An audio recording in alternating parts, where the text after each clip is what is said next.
Speaking of people, because I want you to tell me what happened here, because I ain't figured this out yet. Now we're gonna go Fran to the Brown, ACC. yes. Georgia Tech Fran plays Syracuse. Fran Go ahead. Brown loses again after weren't they top 10, top 5 at one point? Yeah, and then they quarterback tore his Achilles. The game So that he tore his Achilles, and they ended up, I think they lost that game in the second half after he went out, and then they played Duke and got boat raced 34-3. And it's been kind of like trying to figure it out ever since then. But he ain't been on them podcasts though. Notice that? but they be showing them clips. And the bad part is I do like the whole, even though it does sound a little unreasonable, it sounds like he's recruiting a specific guy. I don't know if that guy is championship level. I think that he is recruiting. I'm trying to think of a team that I think is just okay with being okay. I don't think he's gonna be there long. Why not? I think he's gonna be on a list of people to get. To get hired. He's a really good recruiter. He's got the pass of his quarterback tearing his Achilles when they outperformed who they were last year. He got players drafted. He's already done the podcast thing. He's resonates with everybody social media wise, and he's talked about getting all of them jobs and graduation rate and making sure I did my job. Did this? He's saying all the right things to leave Syracuse, New York. Do you think that parents want to hear that now? Like, I like that. Like, me and my cousin were kind of talking back and forth about that on Instagram. And I was like, these are the things that I think that 10 or 15 years ago that specifically, like, my parents want to hear from a coach. You come here, you have a degree in 3 years. He talks about basically putting money away so you can buy a house and start a family and do whatever and be competitive in the job market. But the way the NIL is now, and I don't know if, once again, just like fans, I don't know if parents are reasonable in looking at my kid's probably not going to go pro. I think that everybody is in the money grab phase. I think he may have to pivot his message a little bit. I don't think he has to change it. I think he could say, now that you have NIL money, I'm going to have somebody in here to teach you financial literacy so that you can provide for you and your family for the rest of your life off of this 4 years or 5 years, however long that is. I think that he could pivot his message. But I think he's going to have a meteoric rise, and he may not get the premier job, right? He may not get the LSU or the Florida or the Penn State. He'd be a good Kentucky guy. He'd be a great Kentucky guy. But the team that loses the guy, right? If let's say Lane Kiffin goes to, Ole Miss name is, hear me out. I'm not saying go to Ole Miss as a black man, but I'm saying Lane Kiffin leaves Ole Miss to go to Texas, maybe. Yeah. He'd be the guy on everybody's radar to go to Texas. Or Lane Kiffin leaves to go to Texas, and then they go get Shane Beamer. And then honestly, he leaves and comes back down to go to South Carolina. Something like that is going to happen.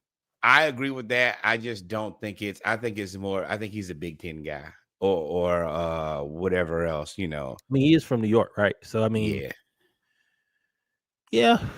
I mean, Penn State, but they want to win. Like, and I'm not saying he can't win, but he's just unproven. Yeah, they want another, I think, 2 levels of star power above Fran Brown. I think James Franklin did the thing of normalizing them being a top tier school again, being one of the better recruiting teams 3 in the country when they fired him, or they had just lost. But yeah, Fran would be a step down in star power. I don't know X's and O's. I think that's a whole different ball game.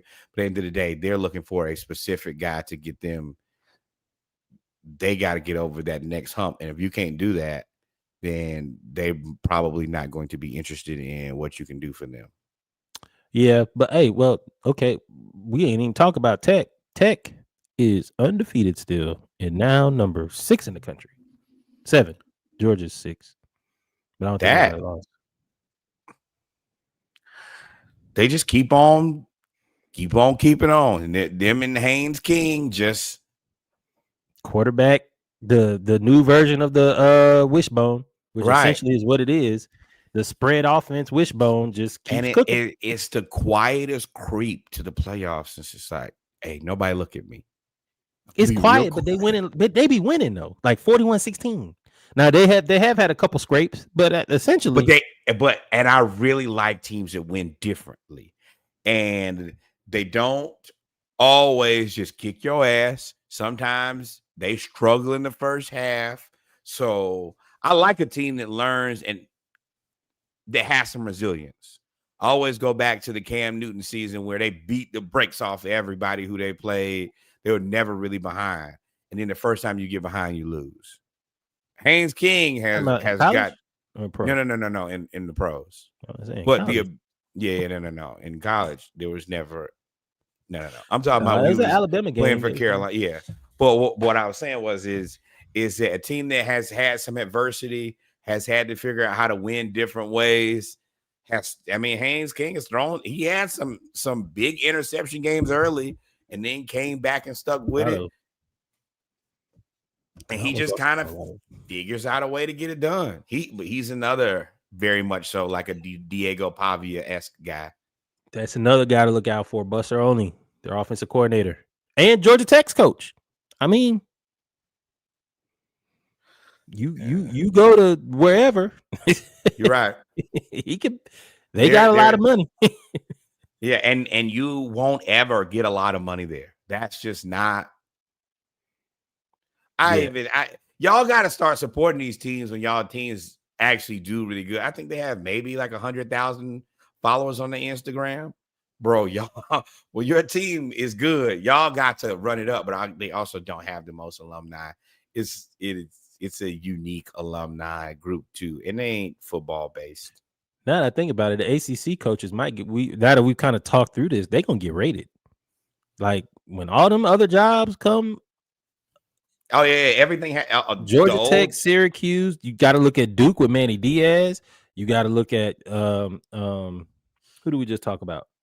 We talked about Georgia. Oh, Syracuse, Georgia Tech. We talked about all them teams. I mean, also Florida State is still looked as the coach's fault for them being sorry, not them being a sorry program. Oh yeah, and they're another premier job that everybody is going to want.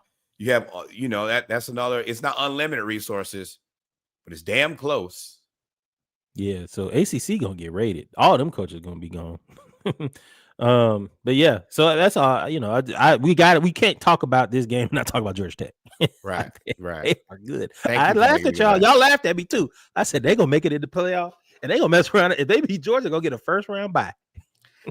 And they're going. Like, do I think that they can win a championship? No. Can they ruin somebody else before they get out of there? Indiana. Absolutely. I can see this playing out. Force them to play Indiana in the first. I'll pop by myself if they beat Indiana. That is going to be the game. And Indiana's going to struggle, but they're going to score. But then Georgia Tech going to play ball control, and all of a sudden it's going to be 27-24. Right. And Haynes King got the magic. That's the thing that I don't think that people are taking into account that I look at Vandy and Tech. They have the magic right now. They can slow the game down. That's what scared all them other offenses. And that's why I like Georgia, because they can win both ways. But all right. So my bad. Go ahead. That good. Miami rolled Stanford 42-7. Hurricanes continue to play well. Little trick bag, though.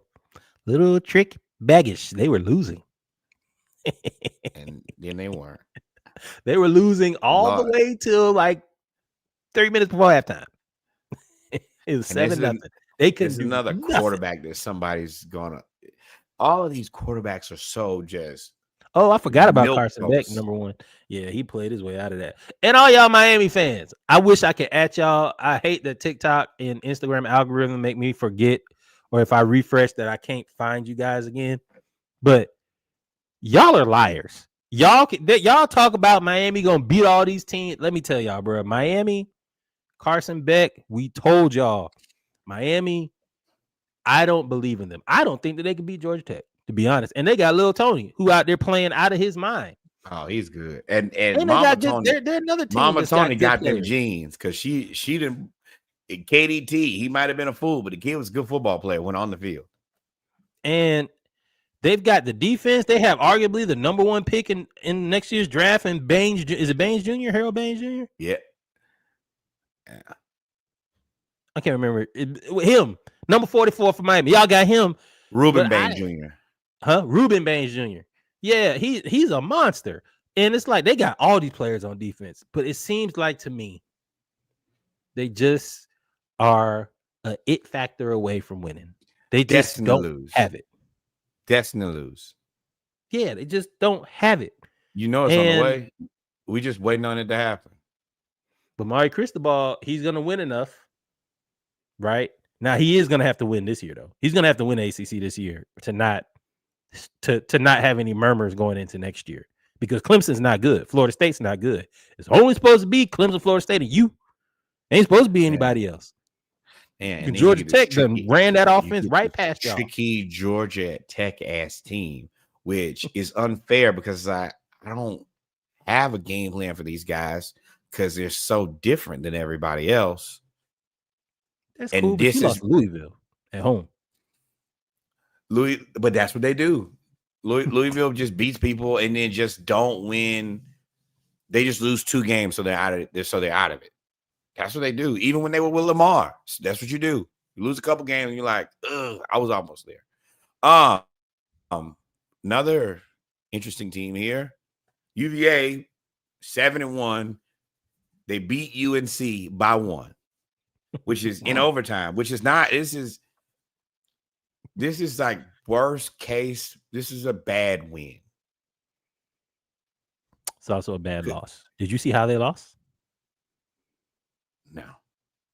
North Carolina was going in to tie the game or win the game, and they got tackled at the 1-inch line. He fell down and got tackled at the 1-inch line, and that's how they lost. Now, Virginia is a fraud. I am confident. I'm cool. I love their coach. He was Clemson's offensive coach. He came from, I think, A&T. He went to A&T or started at A&T. Like, he's a really good coach. But Virginia's a fraud. We know what's about to happen this second half of the season. I don't even got to look at their schedule. I know what's about to happen.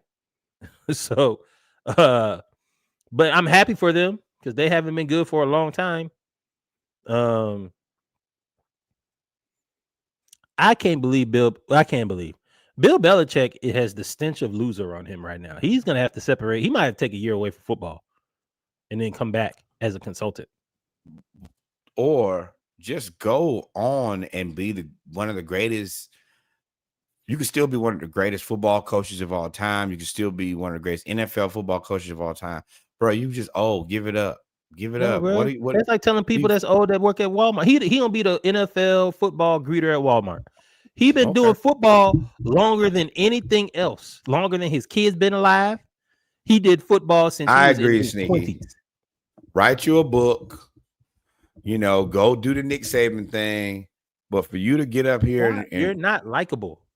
Nick Saban spent 10 years making himself likable by going to Aflac. I 100% disagree with Bill Belichick not being likable. I think that Bill Belichick knows how to be likable. I think he knows because you see what he got. I think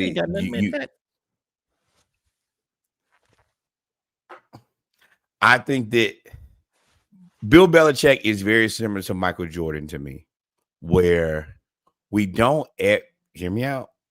We've all been interested in what you think and how you operate. And you've been so quiet that whatever you say, we're gonna hang on every word. And I think that, if he was to do some talking, he would be a guy everybody would listen to. He needs to throw some jokes in there or something. Right now, he is 20-something-year-old women like his money. Right now, I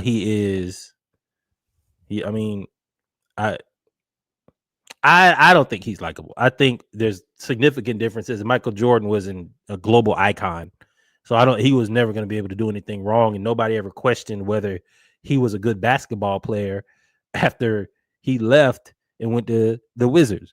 Bill Belichick is being questioned about his accomplishments as a head football coach, even by you, who said most of his stuff is really because of Brady.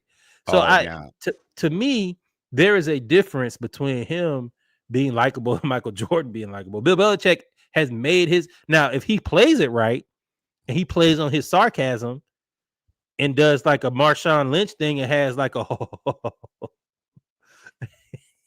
and does like a Marshawn Lynch thing and just doesn't change. This is an important demographic. What Sneaky said, 20-something women are the. That's why I said they like his money. But I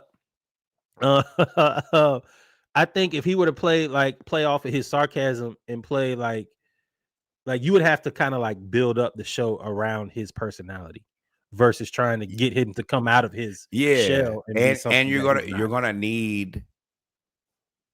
But think about, I mean, there's just so much opportunity from a guy. I look at it from a marketing standpoint of a guy who nobody has any information. Nobody's talked to him about anything. Nobody really knows what he thinks about anything. If you put him up there next to what's your boy who does a really good job podcasting with Gronk, I think he would be great. I think you could actually put him, Gronk, and what's his name? Julian Edelman. Oh, that would be great. If Edelman, Belichick, and Gronk, and then you could always do Saban and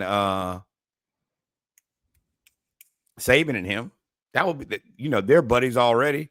And then the opportunity to really just sit down and listen to what they're going to talk about as far as football wise. I could do that all day and all night.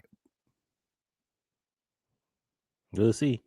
Or we might just ride off into the sunset. You never know. That is also what I would do if I was infinitely rich with my girlfriend of appropriate age.